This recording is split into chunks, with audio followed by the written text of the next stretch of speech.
I'm very often asked what drew me into fashion, and it's very interesting. I studied liberal arts. I studied philosophy, languages, government. When I got out of college, I really didn't link my studies to any type of a career. So I was like, well, here I am, finished college, what am I gonna do?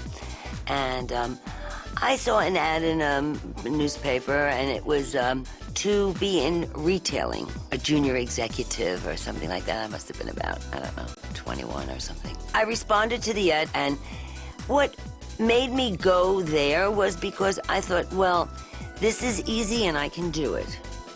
It wasn't that I had, you know, had this burning fashion thing all my life, or, I mean, I always had my own style.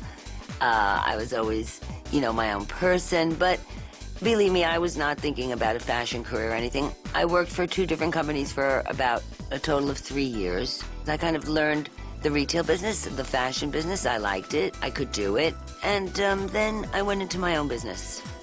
And that's how I entered fashion. In 1966, I opened up my own shop on the campus of NYU, and I knew that it was a cross-traffic of students. It was kind of a captive audience. And, you know, maybe after about a year or so, we were able to really make a living from my little shop. At the time, you know, it was young, and it was trendy, and it was what was up to the minute. I catered to mostly the kids at NYU. Then, 5 years later, I moved from my little shop on Washington Place to 8th Street. I got involved in film in the mid-'80s. What happened was, a very, very good friend of mine, whose name is Candy Pratt-Price, she was consulting on a movie, and the director, who was Karen Arthur, asked Candy if she knew of someone who might do the costumes for her, because she wanted someone really out of fashion as opposed to a costume designer. So Candy recommended me, and I went to see her, and she hired me. I had no experience. It was like, oh my God.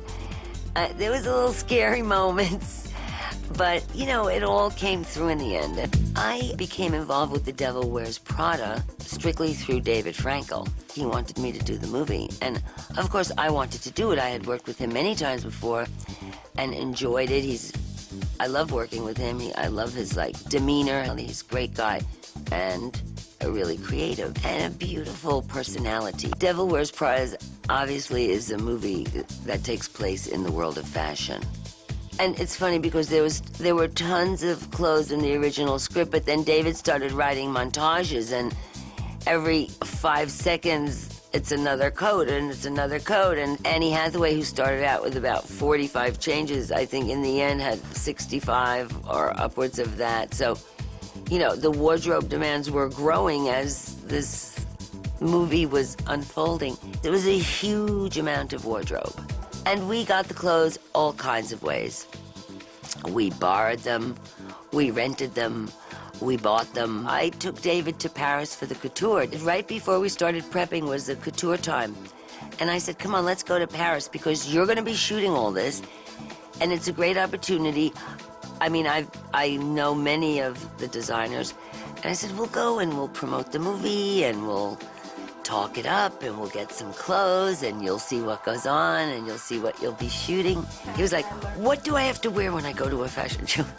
He's so sweet, I love him. We got the clothing everywhere. I mean, many designers loaned us clothing, probably because I'm in this industry all my life, plus the big success of Sex and the City. And it's true, I mean, we had a budget on this movie, but to make a movie of this volume of wardrobe and designer clothes and bags and shoes and jewelry, there is no way, if we didn't have friends, we couldn't have made this movie.